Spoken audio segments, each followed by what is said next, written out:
àfi k'Ọlọ́run jẹ́ kí gbogbo àwọn òbí ó jèrè ọmọ ni o. Ọ̀rọ̀ tọ́mọ yìí ń sọ nínú fọ́nrán yìí ńṣe ló ń wára mi lọ tuẹ̀. Ọlọ́run ò jẹ́ kọ́mọ yìí ó lálùbáríkà. Ẹ dákun ẹ gbọ́ ohun tọ́mọ náà wí. Ayé tá a wà yìí kò pé méjì. Ayé kan ṣoṣo ni. Ẹ̀yin màmá àti bàbá, ẹ máa tọ́jú ara yín. Ọ̀pọ̀ ìgbà ẹ tọ́jú ọmọ. Ẹni tọ́jú ara yín. Ẹlòmíì ó sì máa ṣe nìyẹn títí tàfi kú. Ẹ máa tọ́jú ara yín. Ayé ò pé méjì. That is the truth. Many parents, they don't take care of themselves. Everything is about children. Ọ̀pọ̀lọpọ̀ gan ó lè raṣọ fún ara ẹ̀. Oúnjẹ ẹ̀ ní jẹ, aṣọ ẹ̀ ní wọ̀. Ọ̀pọ̀lọpọ̀ báyìí ń kọ́ ilé láti ogún ọdún kò parí ẹ̀.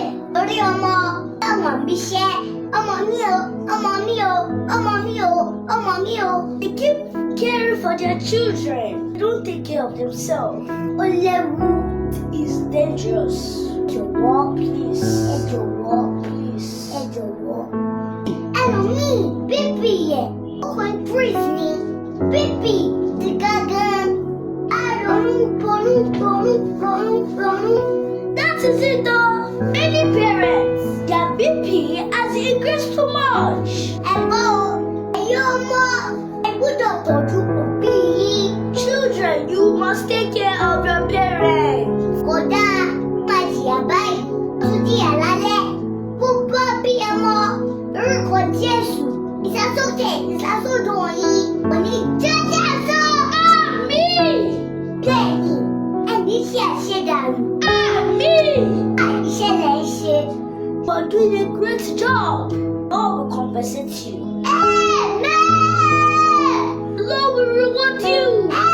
Amen. When it is time to harvest, we prepare. Amen. Mommy and Daddy, God bless you. Ọ̀rọ̀ náà mú mi ronú. À á jèrè àwọn ọmọ wa ní ṣe lásán.